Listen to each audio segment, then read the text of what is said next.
চৈত্যভূমি নামে খ্যাত বন্দরনগরী চট্টগ্রামের বুকে মৈত্রী বনবিহার প্রতিষ্ঠাকে ভিত্তি করে এই পুণ্যতীর্থ ভূমিতে ত্রৈমাসিক বর্ষব্রত গ্রহণকারী মহান ভিক্ষু সংঘকে ভিত্তি করে ধর্মপ্রাণ উপাসক উপাসিকাদের ত্রৈমাসিক উপোষক ব্রত গ্রহণের মধ্যে দিয়ে ক্রমাগত 3 মাস অবধি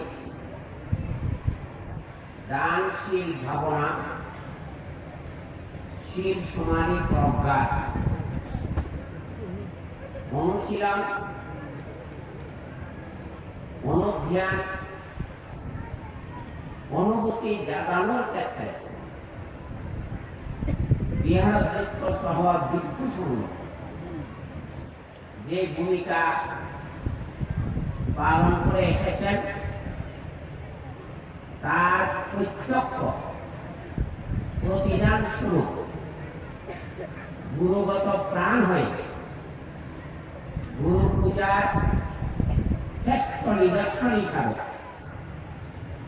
মহাকারণের তথাগত সম্যক সম্ভূত কর্তৃক প্রশংসিত দানশ্রেষ্ঠ দানোত্তম কঠিন চিবর দান দেওয়ার জন্য আপামর বৌদ্ধ জনসাধারণ সামগ্রিক মিলন মেলার মধ্যে দিয়ে এই পূজা দেওয়ার জন্য সমবেত হয়েছেন।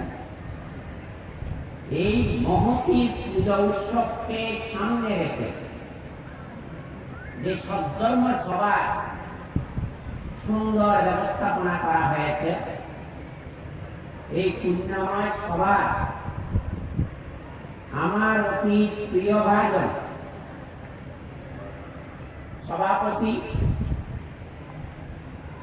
সাধক প্রবর শ্রীমৎ মৃগ মহাতের মহোদয়, অত্র বিহারের প্রতিষ্ঠাতা অধ্যক্ষ আমার অতি প্রিয় ভাজন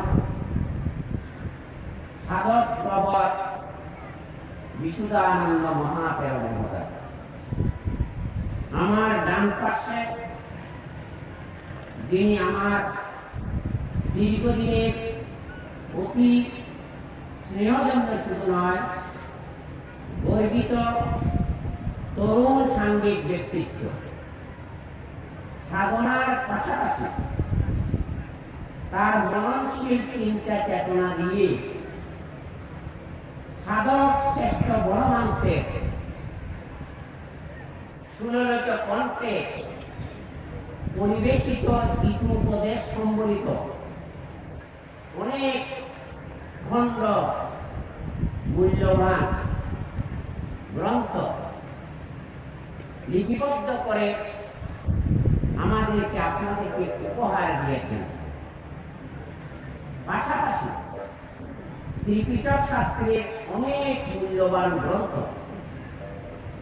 পালি ভাষা থেকে সম্প্রতি বাংলা ভাষায় অনুদিত করে প্রকাশের মধ্যে দিয়ে সার্বজনীনভাবে ত্রিপিটক শাস্ত্র অন্বেষী সুধী সমাজে তুলে ধরার ক্ষেত্রে অনন্য ভূমিকা পালন করে যাচ্ছেন আমার প্রিয় ভাজন ইন্দ্রগুপ্ত মহাতের, বর্তমান এই বিহারের প্রিয় ভাজন দায়িত্বপ্রাপ্ত বিহার অধ্যক্ষ সহ বনমান্তের শাখা বিহারের শাসন সদ্ভাবের হিতাকাঙ্ক্ষী গুণোত্তম মহান ভিক্ষু সংঘের বিশাল সমাবেশে আপনারা দেখতে পাচ্ছেন এই আসন পুণ্যতীর্থ ভূমিতে পরিণত হয়েছে। আপনারা দেখে আনন্দিত, উপভোগ করে আনন্দিত, অন্তরের গভীর শ্রদ্ধা জানাতে পেরে আনন্দিত, দানশ্রেষ্ঠ কঠিন জীবন সহ বিভিন্ন দানীয় সামগ্রী দিতে পেরে আনন্দিত হয়েছেন। তজ্জন্য আপনাদেরকে আশীর্বাদ জানাই, আপনারা সুস্থ থাকুন।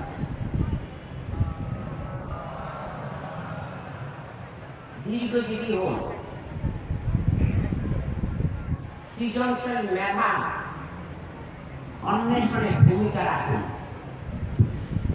আলোকিত জীবন ব্যক্তি রেখে আলোকিত পরিবার হয় না। আলোকিত পরিবারের সদস্য ব্যক্তি রেখে আলোকিত সমাজ সৃষ্টি হয় না। আলোকিত সমাজ সৃষ্টি না হলে আলোকিত জাতি হিসাবে মাথা উঁচু করে দাঁড়ানো যায় না। আর আলোকিত জাতি না হলে নিজস্ব সংস্কৃতি, কৃষ্টি, সভ্যতা পূর্ণতা লাভ করতে পারে না। ইতিহাস এবং ঐতিহ্যের উত্তরসূরি হিসাবে দৃষ্টান্ত রাখা যায় না। এটা যদি বুঝতে পারেন তাহলে আজকের এই সমাবেশ শুধু আনন্দের সমাবেশ নয়, পুণ্যময় সমাবেশ হিসাবে একত্রিত করতে পারি।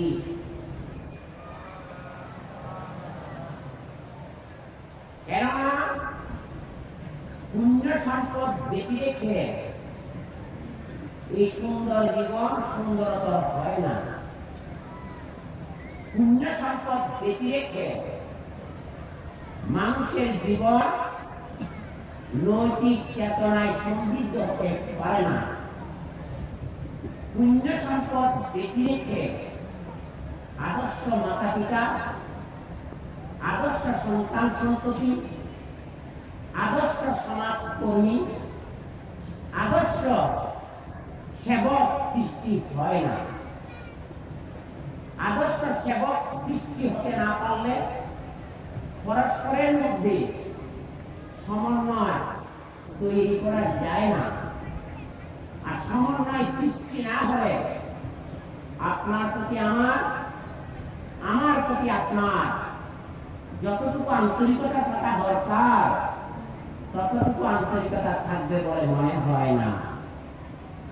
আন্তরিকতার মতো আন্তরিকতা না থাকলে জীবনের সফলতা আশা করা যায় না। আন্তরিকতার মতো আন্তরিকতা না থাকলে অভিষ্ট লক্ষ্যে পৌঁছানো যাবে না। আর সত্যতার অন্তর্দৃষ্টি না থাকলে, ধর্মজ্ঞানে ধার্মিক না হলে সমস্যার সৃষ্টি হবেই হবে। ধর্ম এক, ধর্মজ্ঞান অন্য। লোকাচার ধার্মিকতায় মানুষের মনের পরিবর্তন সহজে আসে না। ধর্মীয় অনন্তের মধ্যে দিয়ে ধর্মজ্ঞান অভিগত করতে পারলে বৃক্ষ যেমন ছায়াকে আশ্রয় দিয়ে রক্ষা করে, আপনিও একজন ঘরের বৃক্ষ হিসাবে পরিবারের নৈতিক দায়িত্ব কর্তব্য যখন পালন করবেন, পরিবার সুন্দর হবে, সুশৃঙ্খল হবে, নীতিবান হবে, আদর্শ ধার্মিক পরিবারে জয় জয়কার হবে। তখন আপনি ধন্য, আপনার পরিবার ধন্য, আপনার সন্তান সন্ততি ধন্য হবে। তখন বলতে পারি সে ধন্য নরকে লোকে দাঁড়িয়ে নাই ভুলে মনের মন্দিরে নিত্য সেবে সর্বজন। বুঝাতে পেরেছি? কঠিন কিছু বলিনি। তাই আমি একটা শ্লোক বারবার উচ্চারণ করে যাচ্ছি। এই শ্লোকের মর্মর্থতা আমার অন্তরে এতটুকু দাগ কেটেছে, সেটাকে আমি মন্থন করতে গিয়ে, রসাস্বাদন করতে গিয়ে যে প্রশান্তি পেয়েছি, যে শিখন পেয়েছি, চন্দ্রচক্ষুর মধ্যে দিয়ে জ্ঞানটুকু উৎমীলিত হয়ে আছে, সচেতনতা এবং বিবেকের উল্লেখ করেছে। বুদ্ধ ভাবাপন্ন হতে পেরেছি, ধর্ম ভাবাপন্ন হতে পেরেছি, সঙ্গ ভাবাপন্ন হতে পেরেছি। সেই বিষয়গুলো আমার অসংখ্য মা বাবা এখানে উপস্থিত হয়েছেন, অসংখ্য ভাই বোন এখানে উপস্থিত হয়েছেন, অসংখ্য ভাবনা ভাবনি এবং প্রিয়জন সুইট কল্যাণ মিত্র উপস্থিত হয়েছেন। তাদেরকে না বললে আমার প্রশান্তি আসে না। তাই আমি সেখানে দুটো শব্দকে প্রাধান্য দিয়েছি। একটা হচ্ছে আত্মদ্বীপ, দ্বিতীয় হচ্ছে ধর্মদ্বীপ।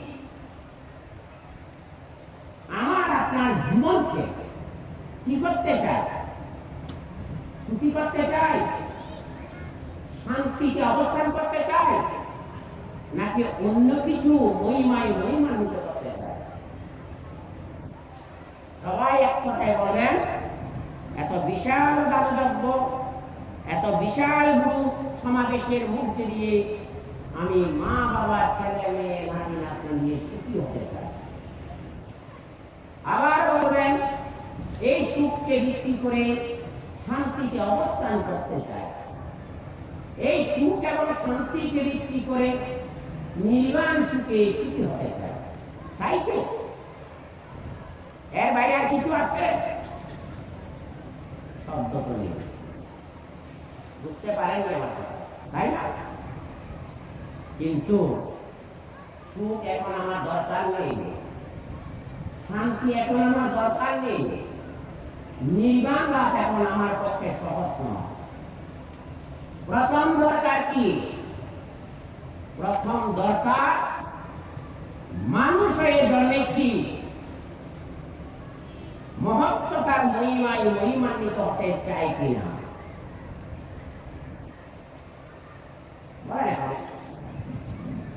মানুষ হয়ে যদি মহত্বতার মহিমায় মহিমান্বিত হতে না পারি, সুখ হবে ক্ষণিক, শান্তি হবে ক্ষণস্থায়ী। যেখানে সুখ এবং শান্তি ক্ষণস্থায়ী, সেখানে কি নির্বাণ সুখ অভিগত করা যাবে?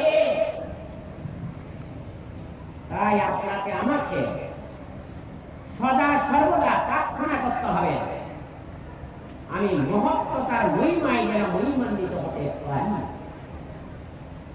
মহত্বতার মহিমায় মহিমান্বিত হলে মানবতা, মনুষ্যত্ব, মানব প্রেম জেগে উঠবে। সেই মানুষ কোনদিন অসুখী হতে পারে না, সেই মানুষ কোনদিন অশান্তিতে রাখতে পারে না। বুঝাতে পেরেছি?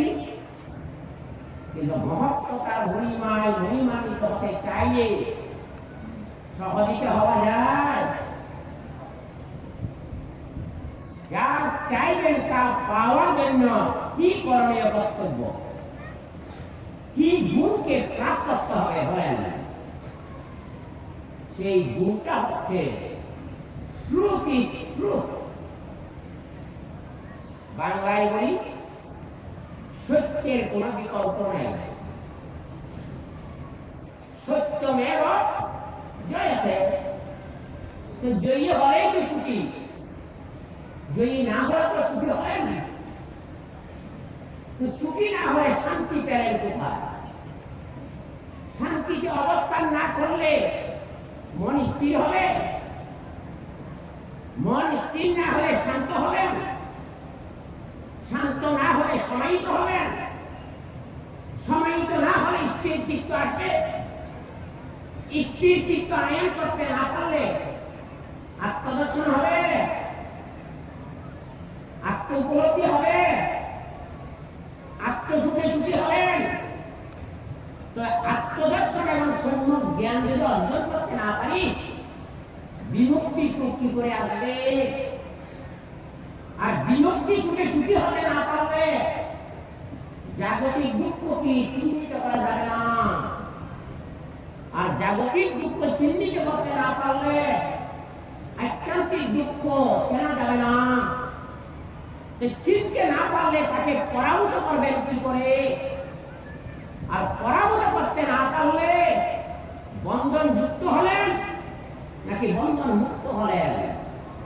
আর বন্ধন মুক্ত না হলে নির্বাণ সুখী কি সুখী হওয়া যায়? বলেন এখন। তাহলে এই সত্যের মধ্যে আমি আছি নাকি নাই? বুকে হাত দিয়ে বলেন।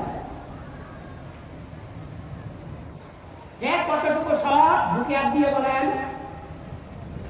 পরিবারে যদি একজন সৎ হয়, একজন অসৎ মানুষ কমে যাবে। শুধু অসৎ মানুষ কমে যাবে না, পাপী মানুষ কমে যাবে। তো পাপী মানুষ কমে যাওয়া মানে কি? পুণ্যবান মানুষের উদ্ভব ঘটবে। তাহলে পরিবারকে সত্যবাদী করবেন, পুণ্যের চেতনায় অভিষিক্ত করবেন নাকি করবেন না? আপনাকে সিদ্ধান্ত নিতে হবে। তার জন্য প্রয়োজন কি? তার জন্য প্রয়োজন আত্মদীপ, অর্থাৎ নিজের প্রদীপ প্রজ্বলিত করুন। প্রদীপ বলতে সাধারণত ক্যান্ডেল বলি, হারিকেন বলি, সেরাক বলি, মোমবাতির আলো বলি, সূর্যের আলো বলি। বুকে হাত দিয়ে বলেন, সেই আলো আমার প্রয়োজন আছে নাকি? ওই আলো না হলে চন্দ্রচক্রের মধ্যে দিয়ে জ্ঞানচক্ষু উন্মিলিত হয় না। আর জ্ঞানচক্ষু উন্মিলিত না হলে সত্য মিথ্যা যাচাই করা যায় না। আর সত্য মিথ্যা যাচাই করতে না পারলে সৎধর্মচারী হয় না। সৎধর্মচারী না হলে এই মুহূর্তের সুখী নয়, পরমুহূর্তের সুখী নয়। তাহলে আপনি শান্ত দান্ত সমাহিত হলেন কি? যেমন এই বোতলের মধ্যে কি আছে? জল আছে। বাচ্চা ছেলে যদি ঢিল ছুঁড়ে, জলের অবস্থা কি হয়? তরঙ্গায়িত হয়। তখন কোন মানুষ যদি দৃষ্টি দেয়, জলের ভেতরে কি আছে নাই চিহ্নিত করতে পারে কি? কেন পারে না? যেহেতু জল তরঙ্গায়িত হয়েছে। তাহলে তরঙ্গায়িত হওয়ার কারণে ওই কি আছে নেই দেখার ক্ষেত্রে অন্তরায় সৃষ্টি হয়েছে কিনা বলেন? বাধার সৃষ্টি হয়েছে কিনা বলেন? আর জলের স্বাভাবিক ধর্ম কি? স্থিরতা।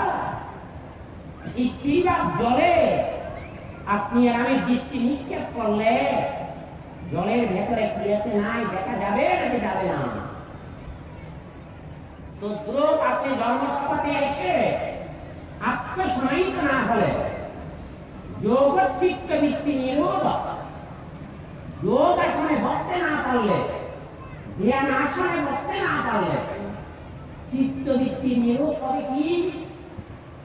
চিত্তবৃত্তি নিরোধ না হলে, নিরোধ না মানে না, চিত্তবৃত্তি নিরোধ করতে পারলে নিরোধের অপরাধ হচ্ছে নির্বাণ। বুঝাতে পেরেছি কি? তাই বাইরের আলো হচ্ছে, ভেতরের আলো কি? নলেজ ইজ পাওয়ার, জ্ঞানের শক্তি। তাই বুদ্ধের সাধনা শুধু জ্ঞানের সাধনা নয়, প্রজ্ঞার সাধনা। প্রশ্ন উঠতে পারে, নলেজ ইজ পাওয়ার, জ্ঞানের শক্তি, আবার প্রজ্ঞাতে পাঠ হল। প্রজ্ঞা বুদ্ধের সৃষ্টি, জ্ঞান পণ্ডিতের সৃষ্টি। জ্ঞানের তারতম্য আছে, প্রজ্ঞার কোন তারতম্য নেই। প্রজ্ঞা হচ্ছে হিমালয় পাহাড় তুল্য। হিমালয় পাহাড়কে যেমন প্রচন্ড ঘূর্ণিঝড়ে নাড়াচাড়া করতে পারে না, সত্যকারের প্রজ্ঞাদীপ্ত মানুষ তিনি কোনো কিছুতে বিচলিত হন না। আর জ্ঞানটা হচ্ছে কি, এই আছে এই নেই। স্পিকার সম্পর্কে সাধারণ যেটা ধারণা সেটাকে বলা হয় জ্ঞান। আর স্পিকারের ক্রিয়া প্রতিক্রিয়া সম্পর্কে প্রকৃষ্ট রূপে জানার নাম হচ্ছে প্রজ্ঞা। তাই বৌদ্ধ ধর্ম হচ্ছে জ্ঞান প্রদান ধর্ম নয়, প্রজ্ঞা প্রদান ধর্ম। কত প্রকার প্রজ্ঞা আছে জানেন? আমরা সহজভাবে আপনাদেরকে বলি, শ্রুতময়, চিন্তাময়, ভাবনাময়। আর যারা ধ্যান সমাধি অনুশীলন করে দশ বিদর্শন তথা 16 প্রকার বিদর্শন জ্ঞানের কথা ব্যাখ্যা করি। কিন্তু বুদ্ধ জ্ঞানের মধ্যে সর্বপ্রকার কত প্রকার প্রজ্ঞা আছে জানেন? 73 প্রকার জ্ঞানের স্তর আছে। তাহলে এগুলিকে আমরা চর্চা করি। চর্চা করলে কি হবে জানেন? পুকুরে স্নান করতে গিয়ে কিনারায় স্নান করি না, শীতল জল পাওয়ার জন্য মাঝখানে চলে যায়। পরিষ্কার জল যেমন থাকে, মাঝখানে ডুব দিতে পারলে কি প্রশান্তি, কি সুখানুভূতি। যারা মাঝখানে গিয়ে ডুব দেয়নি তাদেরকে বোঝানো যাবে না, যাবে না।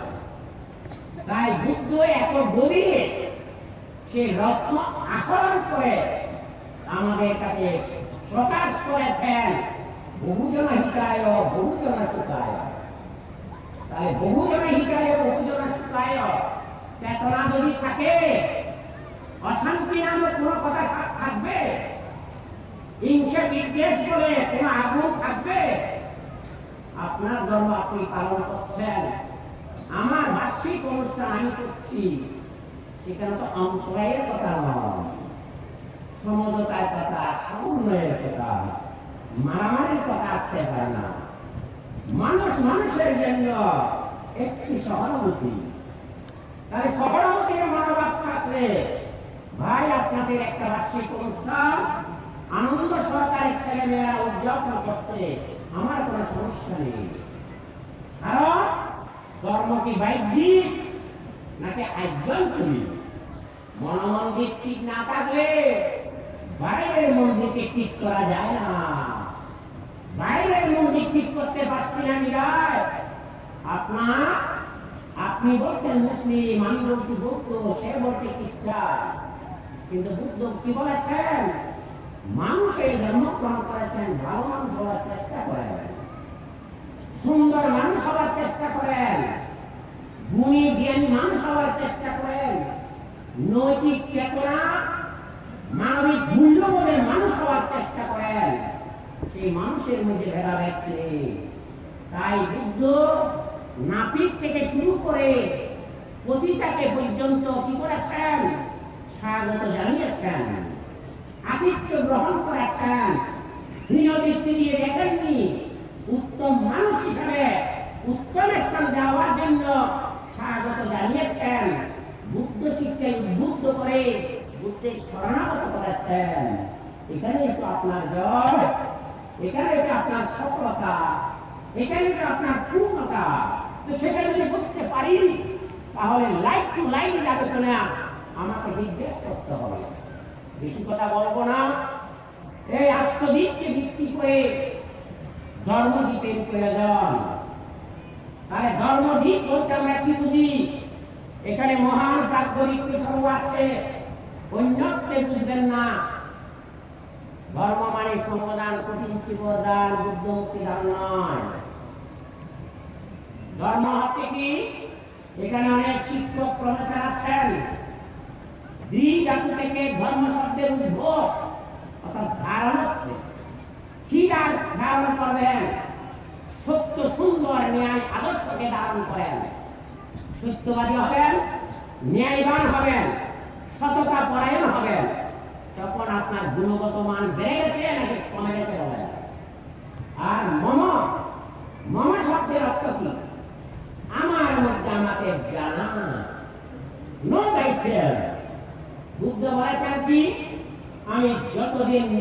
জানেনি, নিজেকে বুঝতে পারেনি, নিজের জীবন দুঃখের অবসান ঘটাতে পারেনি, ততক্ষণ আমি কাউকে বুদ্ধ হিসাবে প্রকাশ করিনি।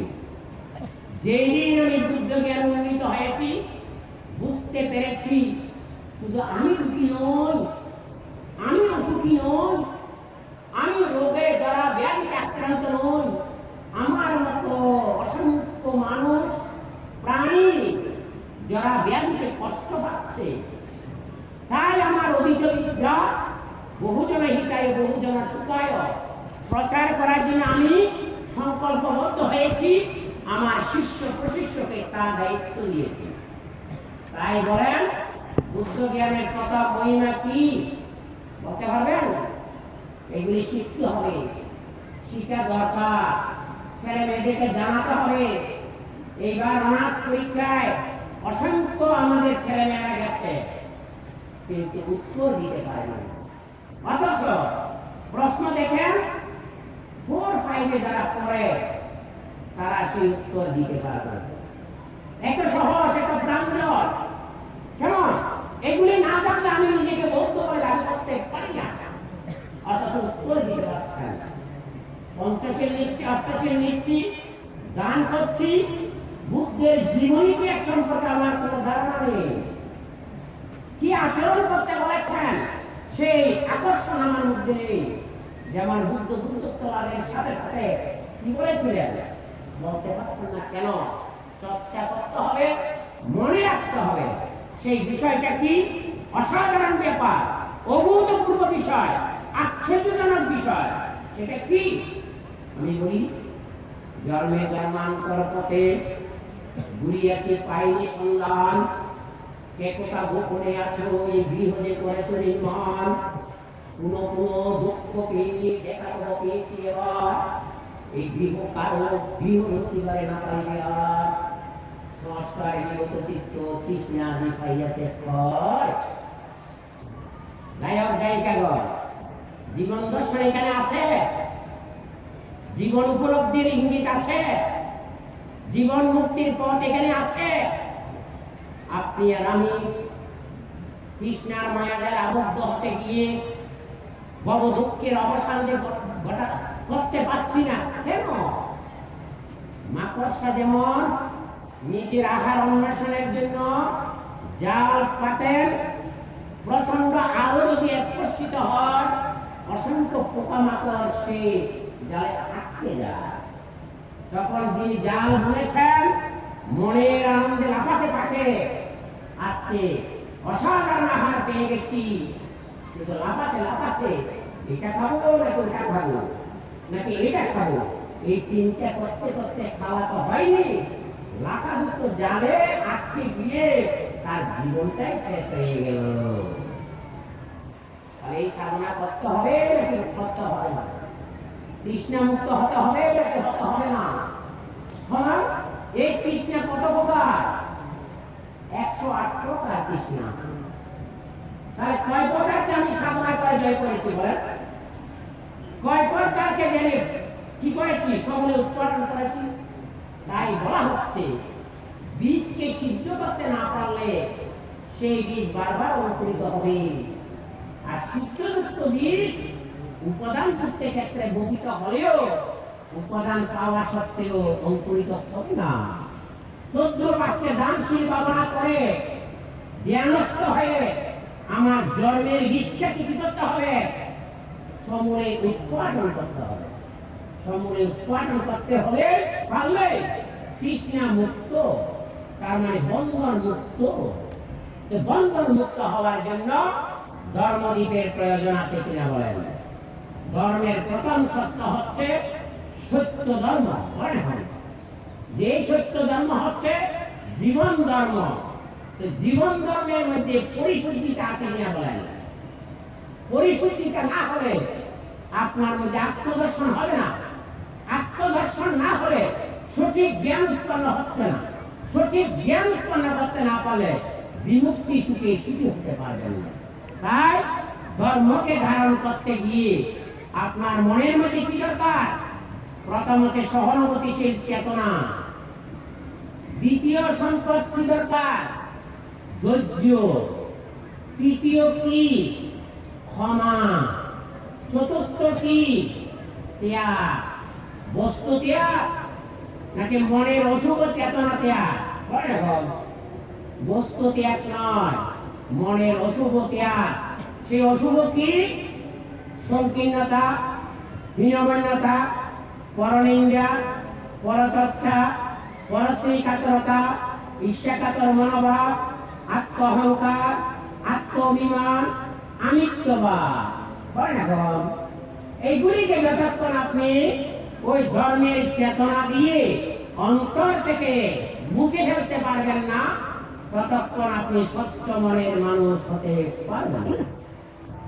তাই এগুলি সময় নেই, অন্যান্য ব্যক্তিরা ব্যাখ্যা করবেন, আমি সংক্ষেপে কথাগুলো বললাম। মানুষের মতো মানুষ হতে হলে এইভাবে নিজেকে পিউরিফাই করতে না পারলে কেমন, তাহলে আসল জায়গাতে যাওয়া কঠিন কিনা বলেন। তাই একটা উপমা দিই, দুধ সবাই খেতে ভালোবাসেন, আবার অনেকে দুধ খেতে পারেন না। দধি খেতে ভালোবাসেন, দধির থেকে দধির সৃষ্টি নাকি দুধকে মন্থন করে দধির সৃষ্টি? তাহলে আপনার জীবনকে মন্থন করে ওই দধিকে রূপান্তরিত করতে হবে। আর অনেকে ঠান্ডার কারণে দধি খেতে পারে না, অতএব সে মাখন খেতে ভালোবাসে। মাখন থেকে মাখন হয় না, ওই দধিকে মন্থন করলে মাখন হয়। আবার অনেকে মাখন খেতে পারে না, ঘি খেতে ভালোবাসে। গরম ভাতের মধ্যে এক চামচ দধি ঘি দিলে, একটু লবণ এবং চিনি দিলে আর ততটাই প্রয়োজন হয় না। ঘিয়ের শক্তি, সজীবতার শক্তি, বীর্য শক্তি, চেতনার শক্তি এবং জাগরণের শক্তি। ঘি মাখনকে বলতে পারবেন, এ ভাই আমার দুধটা ফেরত দাও? ঘি মাখন কোনদিন ওর দুধ ফেরত দেয় না, আবার দুধ বেঁচে রেখে ঘি মাখন হয় না। তার মানে একে অপরের পরিপূরক, একে অপরের সহায়ক এবং অভিন্ন হতে হবে। অভিন্ন হতে পারলেই সমদৃষ্টি, সমচেতনা, সমমানসিকতা, সমবন্টন যদি করতে পারেন, সকলের তরে সকলে আমরা, প্রত্যেকে আমরা পরের তরে। এই যে একটু সঙ্গ কোন পরিবারে জন্মগ্রহণ করেছে, কোন বংশে জন্মগ্রহণ করেছে, বুদ্ধ পুত্র হওয়ার সাথে সাথে একই সঙ্গ সদস্য হয়ে গেল। ওনারা একটু সঙ্গ আর আপনারা গৃহী সঙ্গ। তো সবাই মধ্যে সমন্বয় থাকলে শান্তির নীড় আপনার কুলের ঘরে স্বাভাবিক নামে আসবে। অতএব আমি যেই কথাগুলো বললাম সেগুলি চিন্তা করবেন। তরুণ সমাজ জেগে উঠুন, আপনারা আগামী দিনের উত্তরসূরি। যে তরুণরা বিপদগ্রস্ত হয়, তরুণীরা বিপদগ্রস্ত হয়, মাটি নষ্ট হয়ে যায়, বীজ নষ্ট হয়ে যায়, তারাই হচ্ছে সত্যকারের ভূমি।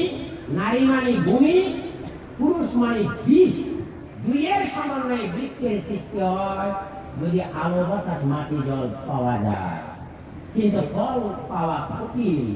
ঘেরা বেড়া দিয়ে, উপাদান দিয়ে পরিপূর্ণ বৃক্ষে রূপান্তরিত করতে না পারলে ছায়াও নেই, আশ্রয় নেই, ফল নেই, মৃদুমন্দ বায়ুও নেই।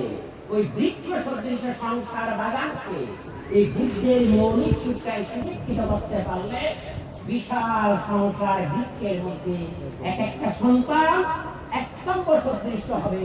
সেই স্তম্ভরাই শাসন সদ্ধর্ম রক্ষা করবে। সবার মধ্যে শুভবুদ্ধির উদয় হোক। লেখাপড়ার ক্ষেত্রে আমি শিক্ষক হিসাবে বলি, এখানে আমার স্নেহজন্য আনন্দ আছে, আরো অনেকে আছেন, কিন্তু লেখাপড়ার ক্ষেত্রে আমার পার্বত্যবাসী একটু পিছিয়ে আছে। হ্যাঁ, ছেলে মেয়ে জন্ম দেওয়া বড় কথা নয়, সুযোগ্য সন্তান সৃষ্টির মধ্যে দিয়ে মাতা পিতা গর্বিত, ধন্য হয়। তাই মোবাইল বেশি ব্যবহার করবেন না। লেখাপড়া করতে গিয়ে মোবাইল যারা ব্যবহার করে, এলো লেখাপড়ায় গেল। বুঝাতে পেরেছি? প্রয়োজনে লেখাপড়া কিভাবে করবেন জানেন? সন্ধ্যার সময় খাইয়ে দাইয়ে ছেলে মেয়েকে শুয়ে দেবেন, তখন রাত 1টা বাজে অ্যালার্ম দিয়ে ঘুম থেকে উঠিয়ে দেবেন। মা বাবার কথা বন্ধ, টেলিভিশন বন্ধ, এলো বন্ধ। স্কুল টাইমে লেখাপড়া করলে মেমোরি শার্প হয়, স্মৃতিশক্তি বেড়ে যায়, লেখাপড়ায় দৃষ্টান্ত স্থাপন করতে পারে কিনা আপনারাই চিন্তা করুন। তাই আপনাদের শুভ সংবাদ জানাই, আমি আপনাদের জন্য কিছু করতে পেরেছি কিনা জানি না। এই বছর চট্টগ্রাম বিশ্ববিদ্যালয়ে আমি 2টো বৌদ্ধ ছাত্রাবাস ব্যবস্থা করেছি। 5 বছর সংগ্রাম করে গণপ্রজাতন্ত্রী বাংলাদেশ সরকারের মাননীয় প্রধানমন্ত্রী থেকে 24,15,00,000 টাকা দিয়ে একটা মহিলা একটা পুরুষদের জন্য 2টো ছাত্রাবাসের ব্যবস্থা করেছি। অলরেডি টেন্ডার হয়ে গেছে, আগামী মাসে কাজ শুরু হবে। ভবিষ্যতে লেখাপড়া করার জন্য টাকার কোনো সমস্যা হবে না। এই বলে প্রধানমন্ত্রীকে ধন্যবাদ জানিয়ে আপনাদের সুস্থ সুন্দর দীর্ঘ নিরোগ জীবন, ধর্মময় জীবন প্রত্যাশা করে, আলোকিত ছেলে মেয়ে তৈরি হওয়ার প্রত্যাশা জানিয়ে, যদি কোনো সমস্যা হয় আমার কাছে আসবেন, মোবাইল আছে, কিন্তু পরীক্ষার আগের দিন আসলে হবে না। আসতে হলে 3 মাস আগে, 6 মাস আগে এসে কিছুটা আইডিয়া নেওয়ার জন্য আমি দেওয়ার জন্য প্রস্তুত আছি। লাস্টে এসে কিছুই করতে পারি না, কিছুই দিতে পারি না, বাংতে আমাকে ভর্তি করে দেন। এখানে প্রধানমন্ত্রী ভর্তি করাতে পারবে কিনা যথেষ্ট সন্দেহ আছে। আমি আছি, আমি থাকবো এবং আশ্বাস দিচ্ছি, আনন্দরা আছে, আমরা একটা সমন্বয় করার চেষ্টায় আছি। ভবিষ্যতে আপনাদের ছেলে মেয়েকে আরো শিক্ষা সমুন্নত করার আহ্বান জানিয়ে সকাল সন্ধ্যা সমবেত প্রার্থনা মুক্তি ভাবনা করে জীবনটাকে মুক্তিময় করার জন্য, অহিংসার চেতনায় জাগিয়ে তোলার জন্য বুদ্ধ ভাবাপন্ন, ধর্ম ভাবাপন্ন, সংঘ ভাবাপন্ন হয়ে সঙ্গের উত্তরসূরি সেবক হিসেবে দৃষ্টান্ত স্থাপন করতে পারেন, বৌদ্ধ ধর্মের জাগরণে ভূমিকা রাখতে পারেন। মুক্তি বিহার যে মাত্র সূচনা হয়েছে, আর বিশাল মুক্তি বিহারে পরিণত হোক, এই আহ্বান জানিয়ে আমার নাতিবৃন্দ আলোচনা এখানেই শেষ করলাম। জগতের সকল প্রাণী সুখী হোক, সুখী হোক, সুখী হোক।